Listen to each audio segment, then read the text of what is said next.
I have been a certified tandem pilot for about 8 months now, but I decided to make the plunge, buy some gear, and this is me on my own equipment for the first time. Let's talk about it. This is my second set of tandem wingovers with Alayna here. I wish you guys could hear her, she's so excited. Alright, so I'm going to take a wrap here.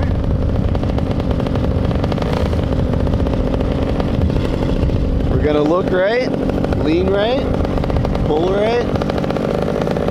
If I have my history right, it went down like this. Way back in the day, it was okay to do a tandem paramotor ride. And then the FAA made that against the rules. Jeff Going and the USPPA, I hope I have that right, did a really cool thing in that they worked with the FAA and made a powerful argument for tandem. They said, look, if you want to learn to fly a paramotor, it's rough because it's a solo aircraft. That means that a pilot's very first time, they're all by themselves. Hopefully an instructor on the radio, but mostly by themselves.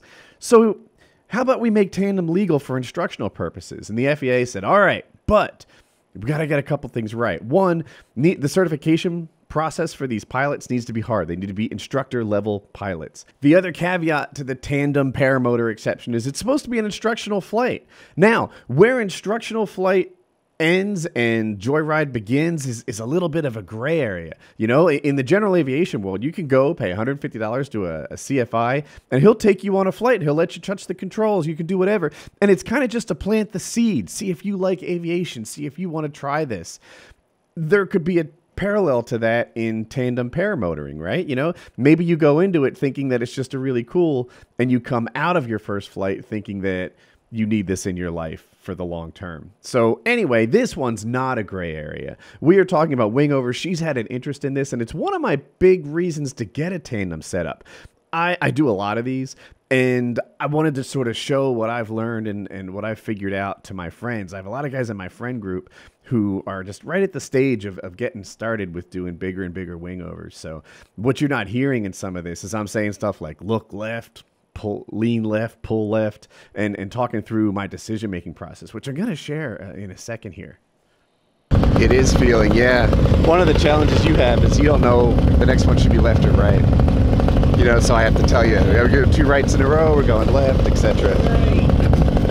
When I do that, I'm kind of making the decision, like, I feel like it's not big enough to go left, or we're a little late on it, I'll just do 2 rights in a row, because there's less risk. When I learn wingovers, you start with asymmetric spirals. So just right, right, right, right. And if it doesn't go right, the penalty is very low. Like nothing's wrong, everything's fine.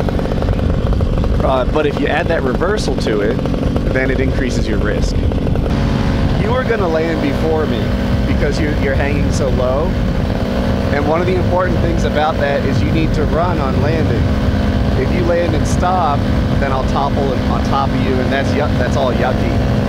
So we're gonna bring it in. When we land, you keep running, and I'll talk to you and let you know when we're done. I might even say turn left or turn right. You know, if we can kite the wing and put it down on its tail.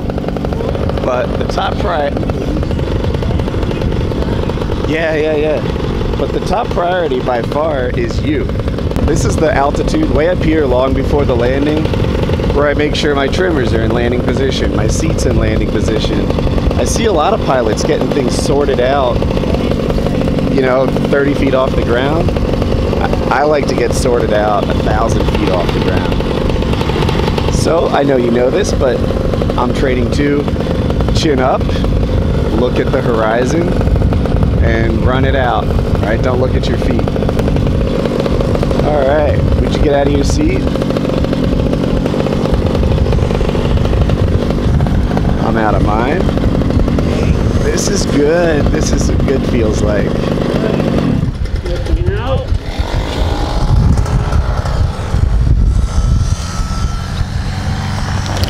Oh, that was hard.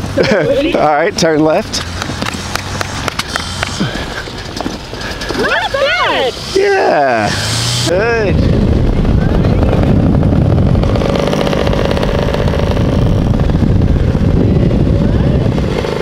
Nice.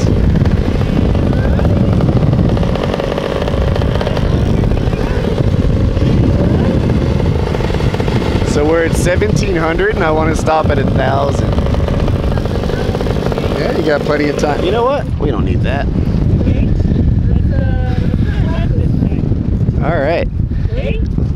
Look, lean, pull. All right. You mean right? All right. And left. Nice. To the right. Good, good. Left. Now when you go bigger, you'll have to pull a little outside brake. Bring it in like now-ish. All right, left. So I'm sort of working through the progression that Shane Denherter worked through with me, which is tiny little wingovers, barely wingovers. I have an SIV instructor that calls them wingy dingies. And then from there, small asymmetric spirals, large asymmetric spirals, and then large wingovers, right? So it's not wingovers then asymmetric. It's sort of the wingovers sandwiches either side. And that's what I'm doing with her. She said that she'd prefer to be taught if we both held the handles at the same time. She doesn't want to just process it, you know, through noise or audio, I guess. Noise. And so here we are doing some wingovers while both of our hands are on the controllers at once. And I don't know. She's my first student, if you call her that, you know, at doing this sort of thing. And it's nice to have her because she's not easily frightened. She wants to do this, and she would just thanks, Alayna. Thanks for being my first tandem passenger out of training. So we had one more thing. I'll show you. So if you watch this launch, there's two interesting things about it. One, it's a higher wind launch. So we did a reverse, which is my first reverse tandem launch out of training. The other, I turn it on afterwards. I felt like doing the reverse with the motor off because I have E-start is a nice way to lower risk. The other thing is, look, we're not going anywhere. We have a good headwind, and we're barely gaining altitude. That's not good for a tornado. I didn't know it at the time, but my engine was sick. It had a chip in the piston. It had, I guess, C's score lines and such on the piston. But not having had a ton of tandem experience, I was just like, darn, you know. I thought the climb rate was higher in training. Maybe it's the different wing. Maybe it's this. Maybe it's that. It was actually a sick motor. So we flew around on it for a little while, I don't know, 20, 30 minutes, and then it stopped idling. So this is actually our motor out landing. Perfect landing. Look at that. This sort of thing is why you should have some experience before you start taking passengers tandem. You can have motor outs, and you need to make sure that you can put your passenger down in a safe place and everyone's okay all the time. Not most of the time. You should be ready for this kind of thing.